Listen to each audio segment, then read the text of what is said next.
Nature's cool, I guess, but really could use some improvements. That's the philosophy of the Simic. Wouldn't chicken be better if it had more legs? Hmm. Let's make that happen. Wouldn't our guards do a better job if they had claws and could see in the dark? We can do that too. Stay with us and see what you can do with the knowledge of the Simic.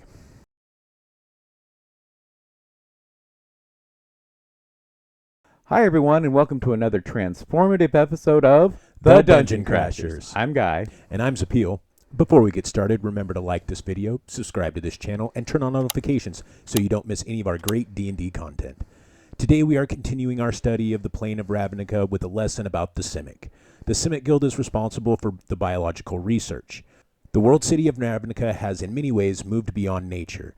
The Selesnya tried to preserve it, and the Gruul tried to return the city to nature by force, but the future of the city depends on the controlling nature and improving it.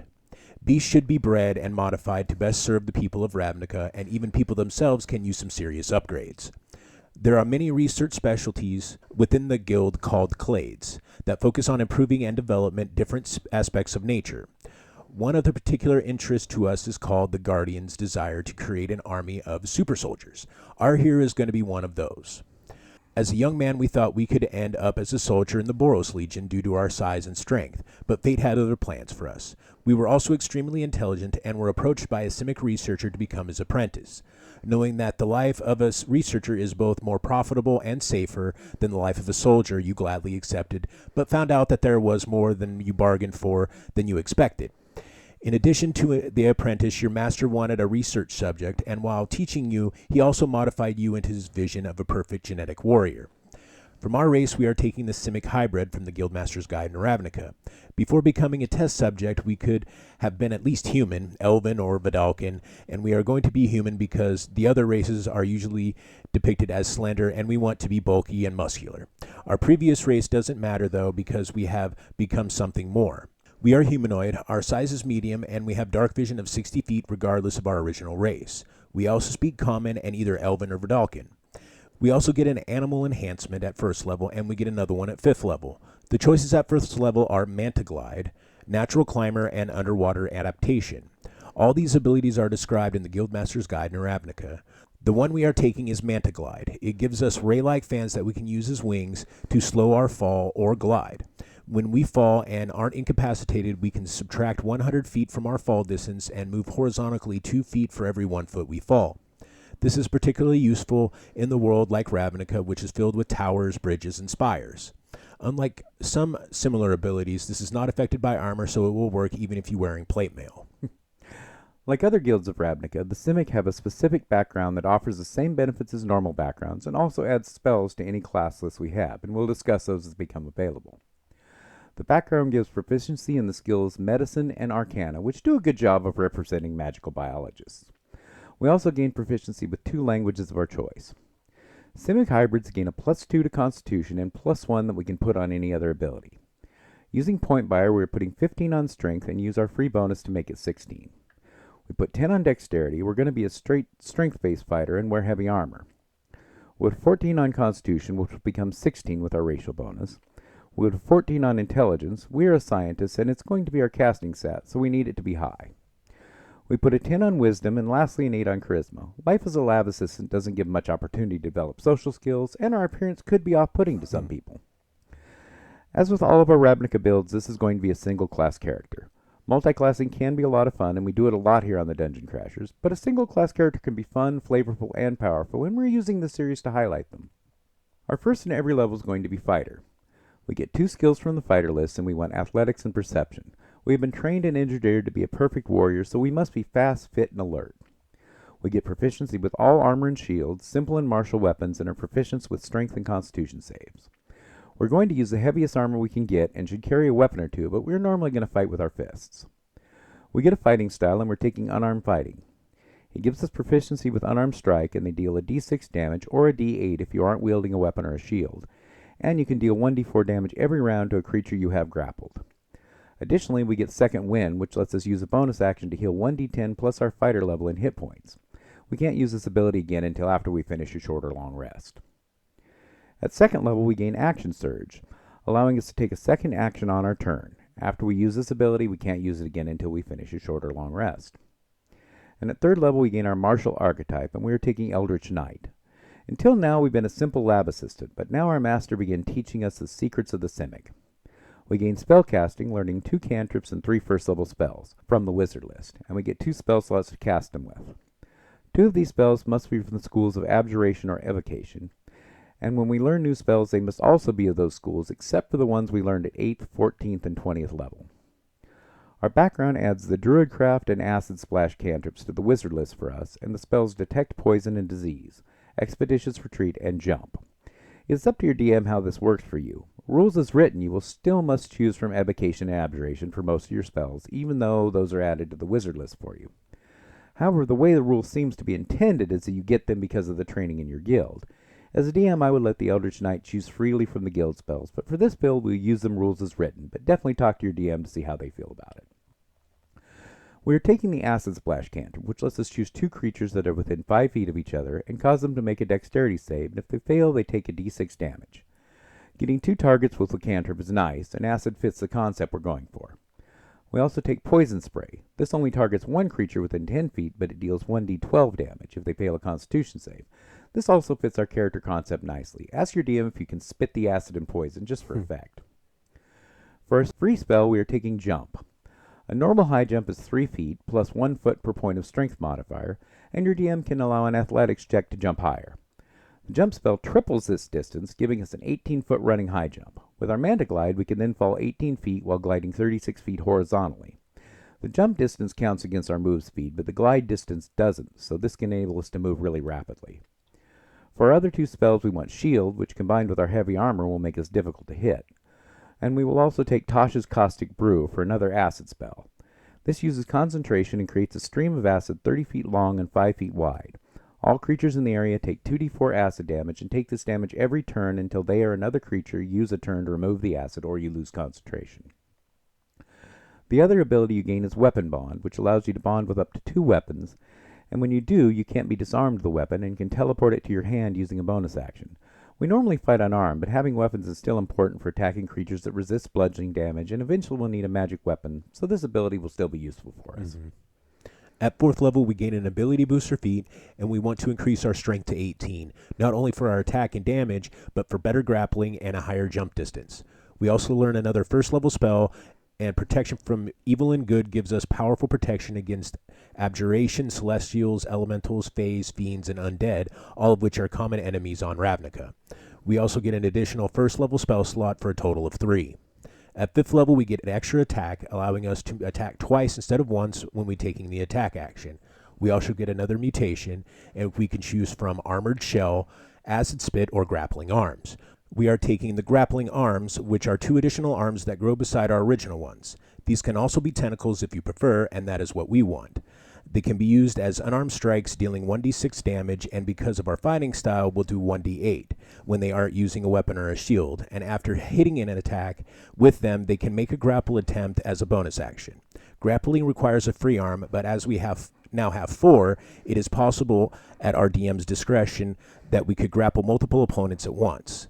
When we have an opponent grappled, the first thing we wish to do is shove them prone, at which point they are in trouble. Their move is 0 and they can't be increased because they are grappled, therefore they can't stand up from being prone.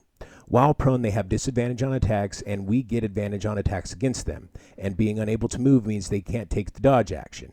Cantrips also improve here, getting an additional dice of damage. At 6th level, we get another ability increase or feat, and we are going to increase our intelligence to 16. We will be using our spells and cantrips frequently, and with our spell attack and save DC to be high. Also, being a researcher is our thing, and our intelligence will help with our arcana checks. At 7th level, we gain War Magic. When we use a cantrip, we can make a weapon attack as a bonus action. Carrying hand axes or daggers to throw after using an acid splash is a good idea, and since we can move before taking a bonus action, we can poison spray an opponent 10 feet away and then step up and punch them. We also gain another 1st level spell slot for a total of 4 and 2 2nd level spell slots, and we learn another spell from the Evocation or Abjuration school that can be of 2nd level. Our background adds the spells Alter Self, Enlarge Reduce, and Enhance Ability to our spell list, but none are on the schools we can take, so we want Shatter for a ranged area of effect attack that can deal sonic damage. See if your DM is cool with you favoring with a roar or a scream. At 8th level, we get another ability booster feat, and we want to cap our strength at 20 for maximum grappling and punching. This also makes our height jump 24 feet, and with the jump spell, making us extremely mobile. We also learn another spell that can be of any school, and we are taking Enlarge Reduce, mostly for Enlarge, but there are times when shrinking could be useful. When enlarged, our height doubles, and we are considered large creatures. Our weapon attacks deal an additional d4 damage, and any weapons we carry enlarge with us. We have advantage on strength saves and checks. Strength checks include grappling, shoving, and jumping, so we are going to be very powerful when large. This does take an action to cast, and in some encounters it might be better to jump off into a fight rather than spend a turn setting it up. At 9th level, we get our first use of Indomitable, which lets us reroll a failed save once per long rest. At 10th level, we gain Eldritch Strike. When we hit a creature with a weapon attack, that creature has disadvantage on saves against the next spell we cast before the end of our next turn. We learn a third cantrip, and we want a range attack roll cantrip. Ray of Frost and Chill Touch are both good choices. It really depends on the type of damage you want to deal.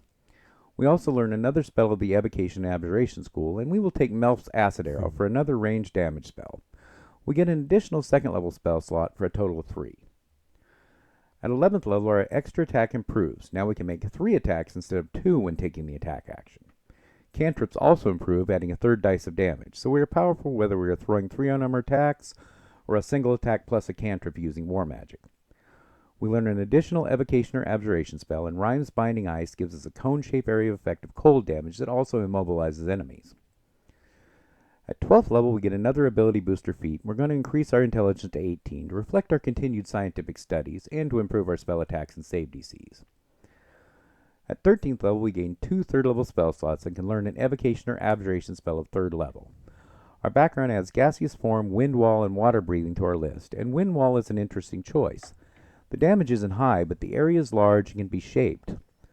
The wall also protects us from gases and many projectiles and keeps out small or smaller flying creatures. We're taking this for the utility and versatility more than for the damage. We also gain our second use of Indomitable. At 14th level, we get to learn another spell that can be of any school, and we're taking Spirit Shroud. It will add 1d8 of radiant or necrotic or cold damage to all of our attacks against creatures within 10 feet, and they can't regain hit points until our next turn. Also, any creature you can see that starts its turn within 10 feet of you has its speed reduced by 10 feet until the start of your next turn. At 15th level, we gain Arcane Charge. When we use our action surge, we can teleport 30 feet to a space we can see, and can do so before or after taking the additional action. At 16th level, we get another ability improvement or a feat, and we're going to improve our Constitution to 18 for better hit points and Constitution saves. We get another 3rd level spell slot for a total of 3, and can learn another Evocation or Abjuration spell. We'll be taking Lightning Bolt, which creates a 100-foot line of electricity that deals 8d6 damage to every target along that line. At 17th level, we get additional use of our Action Surge, and a 3rd use of Indomitable. Our cantrips also improve again, dealing an extra dice of damage. At 18th level, we get improved War Magic. Now when we use our action to cast any spell, we can make a weapon attack as a bonus action. This gives us a fair amount of additional damage, but will also allow us to cast buffing spells like Enlarge or Spirit Shroud, while still getting to make an attack on that turn. At 19th level, we get our last ability booster feat, and we're going to use it to cap our intelligence at 20, so that our spell attacks are as strong as our physical attacks. We also get a 4th level spell slot and can learn an Evocation or Abjuration spell of 4th level. Our background adds Freedom of Movement and Polymorph to our spell list, but neither are Evocation or Abjuration. So we are going to take Vitrolic Sphere, which creates a 20-foot radius burst of acid that deals 10d4 damage to all creatures in that area that fail a dexterity save. And those creatures take another 5d4 damage at the end of its next turn. Creatures that save only take half damage and no additional damage. At 20th level, our extra attack improves again. Now we can make 4 attacks instead of 3 when taking the attack action. We also learn another spell that can be of any school, and we are taking Summon Abjuration.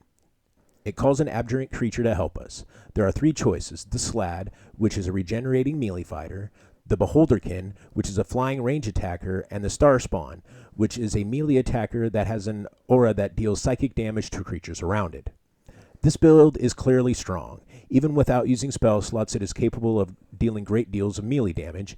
Using grappling to restrain and gain advantage on enemies, it can also mix cantrips with its attacks to hit targets at range, or give additional options in melee. Using its spells, it has a range of buffs to make it deal even more damage, some good magical protections, and area of effect attacks to handle groups of enemies. I also think it suits the Simic guild very well. We deliberately avoided fire spells to reflect the blue-green nature that the Simic have in the Magic game, and choose damaging spells that have utility beyond the damage that they deal. I also think it conveys the idea of the mutant super soldier wading into battle, thrashing with its fists and tentacles, spitting poison and acid while rampaging against its enemies. We hoped you liked this build and want to try something similar in your campaign. Let us know what you think in the comments, along with any suggestions or build requests. And join us next week when we continue our tour of Ravnica when we visit the Selesnya Conclave. And until next time, cheers.